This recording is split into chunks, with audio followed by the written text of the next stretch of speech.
Welcome back students, આપ સૌનું આપણી યુટ્યુબ ચેનલમાં હાર્દિક સ્વાગત છે.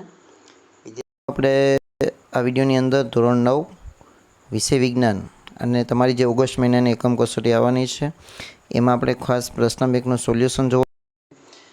પ્રશ્ન બેંક બે પાઠના મિક્સ પ્રશ્નો આપેલા છે. સજીવના પાયાનો એકમ અને અન્ન સ્ત્રોતોમાં સુધારણા. તો તમારી આવનારી જે એકમ કસોટી છે એ 12મા પાઠની છે માત્ર ને માત્ર, 5મા પાઠની છે નહીં. તો આ 12મા પાઠના જે પણ પ્રશ્નો આ પીડીએફની અંદર આપવામાં આવેલા છે એનું આપણે સોલ્યુશન ખાસ જોશું અને તમને 2 માર્ક્સના પ્રશ્નો અને 3 માર્ક્સના જે પ્રશ્નો છે એના જવાબો તમને ક્યાંથી મળશે એના વિશે પણ આગળ વિડીયોમાં જણાવીશ. તો વિડીયોના અંત સુધી જોજો. વિડીયોને લાઇક અને શેર જરૂર કરજો. ચેનલ પર નવા હોય તો આપણી ચેનલને સબસ્ક્રાઈબ કરી બાજુના બેલ આઇકોનને પ્રેસ કરજો. તો વિદ્યાર્થી મિત્રો, અહીંયા તમને જે 2 માર્ક્સના પ્રશ્નો આપેલા છે 5 12મા પાઠને લગતા, તો ખાસ એને નોટ ડાઉન કરી લેજો. એના પછી આગળ વધીએ આપણે. તો જે પ્રશ્નો તમારા 12મા પાઠના લગતા છે એને હું તમને કહેતો જઈશ. તો આ પ્રશ્નો પણ તમારે ખાસ ટીક કરી લેજો. એના પછી 2 માર્ક્સના અહીંયા તમને 4 પ્રશ્નો આપેલા છે, તો ખાસ આને પણ તમારે જોઈ લેવા કે શું શું છે, એના જવાબો ક્યાંથી મળશે આપણે આગળ ચર્ચા કરીશું. ચાલો, એના પછી તમને આગળ વાત કરીએ. તો અહીંયા તમને ત્રીજો પ્રશ્ન, ચોથો પ્રશ્ન એ આપણા 12મા પાઠને લગતો છે.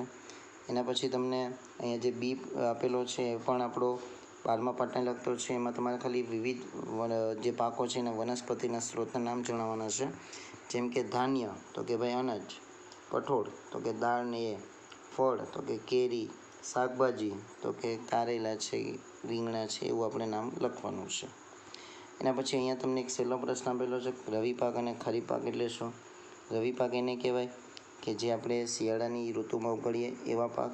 ખરીફ પાક તો કે જેને આપણે ચોમાસાની ઋતુમાં ઉગાડીએ એને ખરીફ પાક કહેવાય. ચાલો, એના પછી આગળ વાત કરીએ આપણે.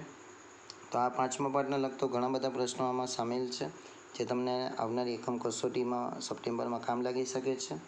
આ ચોથો પ્રશ્ન અને 5મો પ્રશ્ન આપણા 12મા પાઠનો છે. એના પછી આગળ વાત કરીએ તો તમારો જે અહીંયા ચોથો અને 5મો પ્રશ્ન એ 12મા પાઠને લગતો છે, તો ખાસ એને જોઈ લેવું જવાબ એના.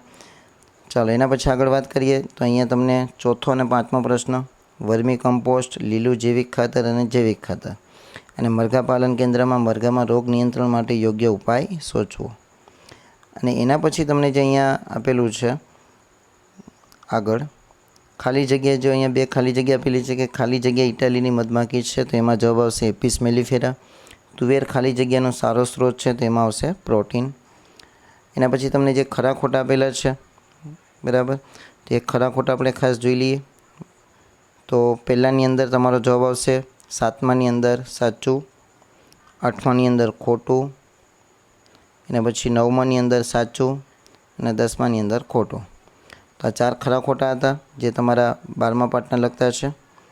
ચાલો, તો અહીંયા તમારા જે પ્રશ્નો હતા ખાસ અહીંયા એક હજી આવે છે મિશ્ર મત્સ્ય સંવર્ધન પદ્ધતિ, અને ગ્રાફનું અવલોકન કરીને તમારે પ્રશ્નોના જવાબ આપવાના છે.